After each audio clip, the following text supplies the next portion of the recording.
الحمد لله والشكر لله أزكى صلاتي وسلامي لرسول الله أزكى صلاتي وسلامي لرسول الله الحمد لله والشكر لله الحمد لله والشكر لله أزكى صلاتي وسلامي لرسول الله محمد بن عبد الله وعلى آله وصحابته ومن والاهم بإحسان إلى يوم الدين.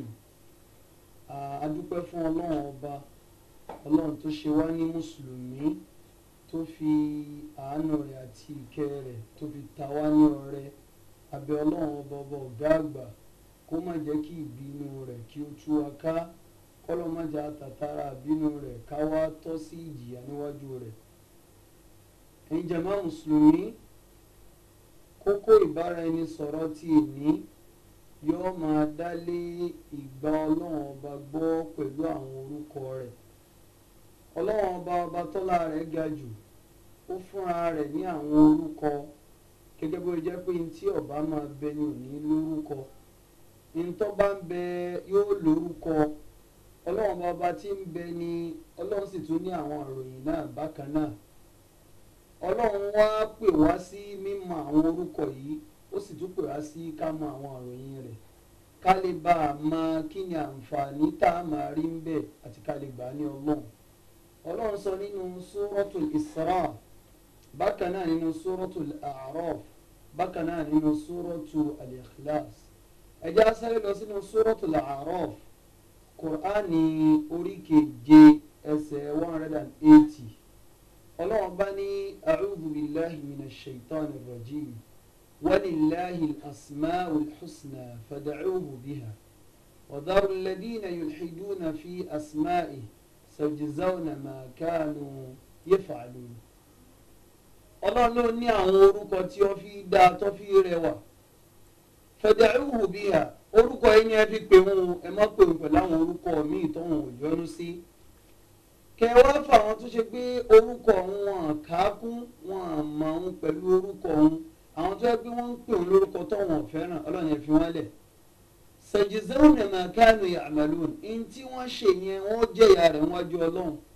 torí ìdílé yẹn mi pé kéèyàn ti ẹ̀gbẹ́ ọlọ́run lórúkọ tí ò jẹ́ amadíyàn tó sí ìyà ọlọ́run ọba, ọlọ́run má ṣe wá lẹ́ni ìyà.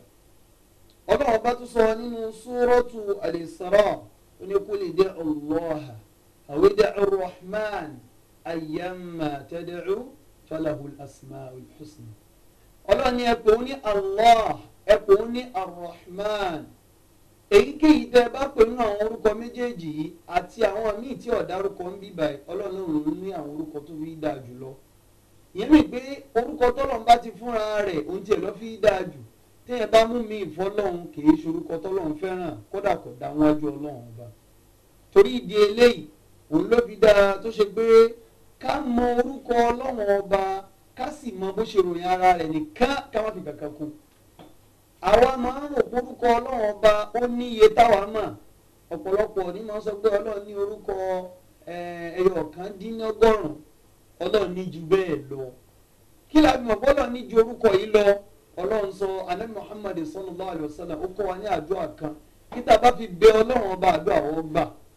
Ànábì wa ní èrè ọlọ́run ọba, mo bẹ̀ ọ́ pẹ̀lú gbogbo orúkọ èyí tó jẹ́ tiẹ̀, èyí tó fi sọ́ra rẹ̀ samaita bihi nafsak aw anzaltahu fi kitabik, àbí wọ́n ọlọ́run ọba lọ sọ ọ́ kalẹ̀ nínú tírà rẹ̀, aw allamtahu ahadan min khalqik, àbí ọkọ̀ kan nínú àwọn ẹrú rẹ̀ léèdè tó yẹ pé kò sẹ́ni tí ó sẹ́kọ́ lọ́n kọ́ nǹkan kan mọ́ ní ìsìn.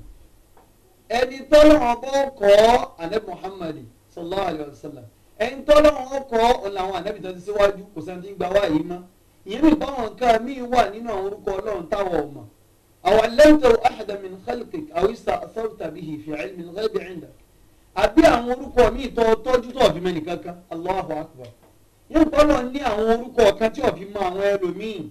ista'tharta bihi fi ilmi al-ghaybi 'indak. ìjọ wa kí la fẹ́ gbé látara eléyìí, òun fi yà pé aṣọ́rúkọ tiẹ̀ pọ̀ lọ́dọ̀ ọlọ́run, orúkọ ọlọ́run sì tóbi dáadáa.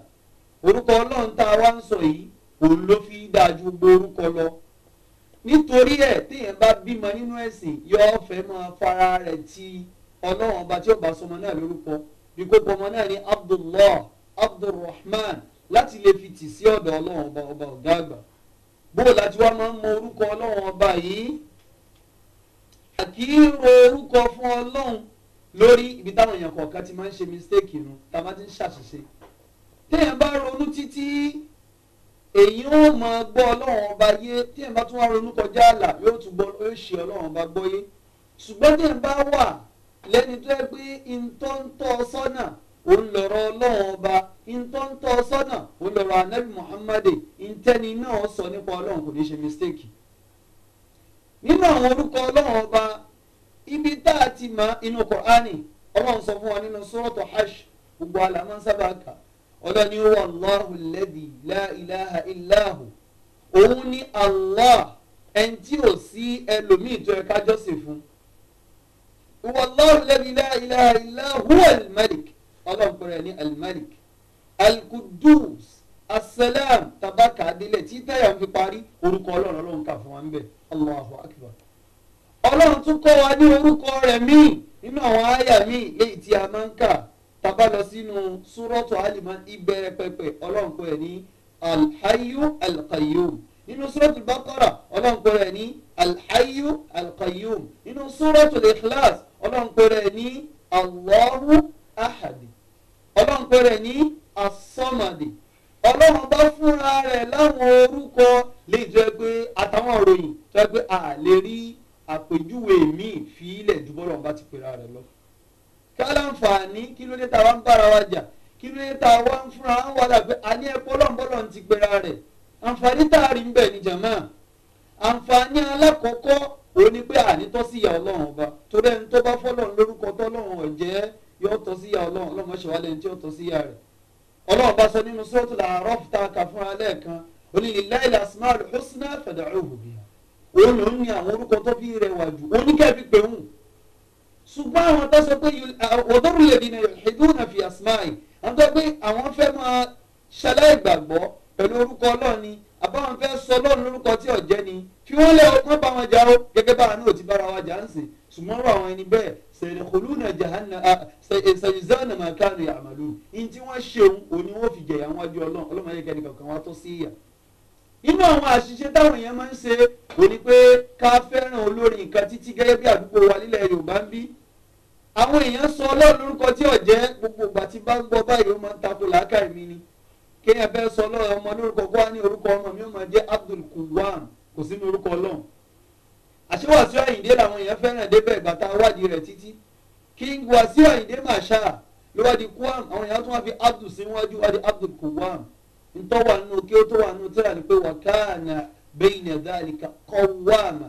Qawwama rẹ̀ sífà tọ́lọ̀ fi ròyìn èèyàn ni, èèyàn tó ń ṣe dáadáa ìròyìn ọlọ́run fi ròyìn. Qawwama yóò tó wá sínú orúkọ ọlọ́run ọba gan fúnra rẹ̀ tá a bá tún fi nílẹ̀. Qawwama wá gbà tá kí ló sọ̀rọ̀ orúkọ ń fáìn ni mo láìkè Qawwama àti wọ́n fi Abdul síwájú. Nínú táwọn èèyàn máa ń ṣe ó láwọn ìròyìn tọ́lọ̀ ọba ọ̀fẹ́ tá à ń fi nílẹ̀ fún ẹlòmíràn ká àtúntà fẹ́ràn wa nígbà ẹni lọ́pọlọ púpọ̀ yóò wá máa ròyìn ọlọ́run yóò ní ọlọ́run bọ́bọ́ lọ́wọ́ gbọgbọrọ ìwọ́rọ́wọ́ ọlọ́run rí ni ọlọ́run bọ́ba ní dáadáa ni.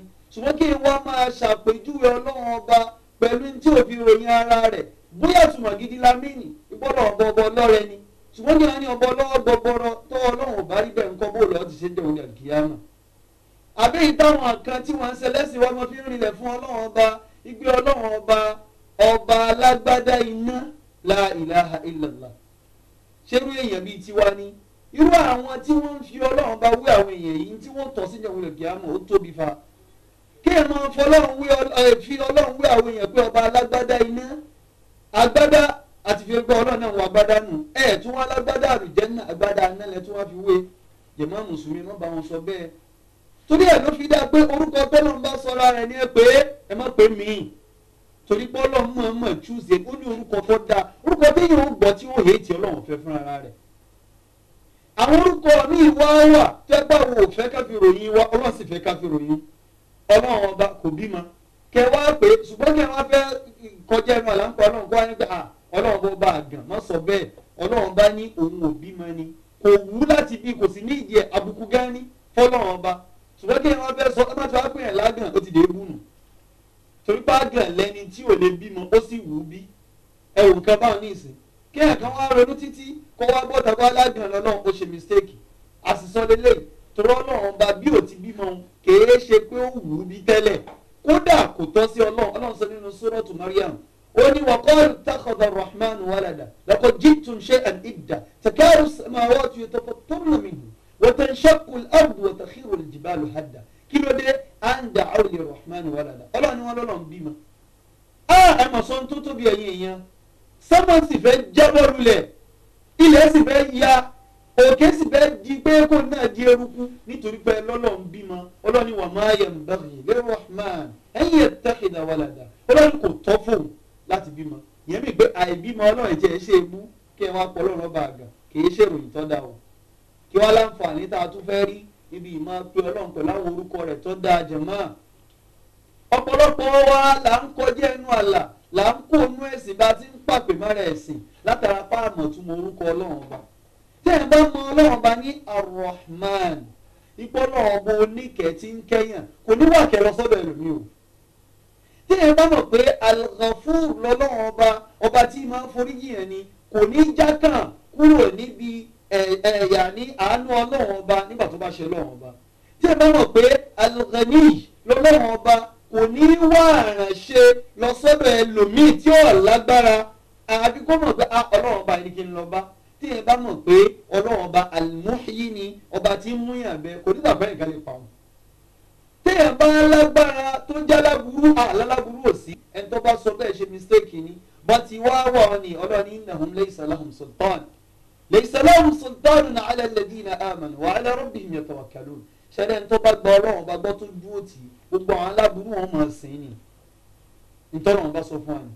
àwọn orúkọ yìí wá dáa ká lọ mọ̀ ọ́ torí kò ń la lè fi bẹ ọlọ́run ọba lórí ìdí kọ́ wa tí ì máa fẹ́ bẹ̀rù kó pè ní yá Allah tí ẹ bá ronú ìtumọ̀ orúkọ ọlọ́run tó sì fi ń pè é wàláhì bó ti ń pè ọlọ́run sì máa pè é ọlọ́run sì máa dá a lóhùn láti lè ṣàǹfààní fún wa Ànábì Muhammad sallallahu alaihi wa sallam nípa àdìsí èyí tá ń kà lọ lẹ́ẹ̀kan ipò ń kọ́ wa ní ipò ń bẹ ọlọ́run bá pẹ̀lú orúkọ ọ̀kan léyìí tó ṣe pé ó wà lọ́dọ̀ rẹ̀ ó ní tí ẹ bá fi bẹ ọlọ́run bá ọlọ́run ó gbà á ní jàmáà mùsùlùmí tí ẹ bá fi orúkọ ọlọ́run bẹ ọlọ́run àwọn orúkọ mìíràn wà tí ò sínú 99 bíi Al-Mannan Ad-Dayyan àwọn orúkọ ẹja lọ mọ́ ẹni tó bá sọ yóò wà àlùjánnà o abẹ́ ọlọ́mọ kọ́ lọ́n ṣe gba lára àlùjánnà aqulu ma sami'tum wa astaghfirullaha li wa lakum wa lisa'iril muslimina min kulli dhanb wassalamu alaykum wa rahmatullahi wa barakatuh.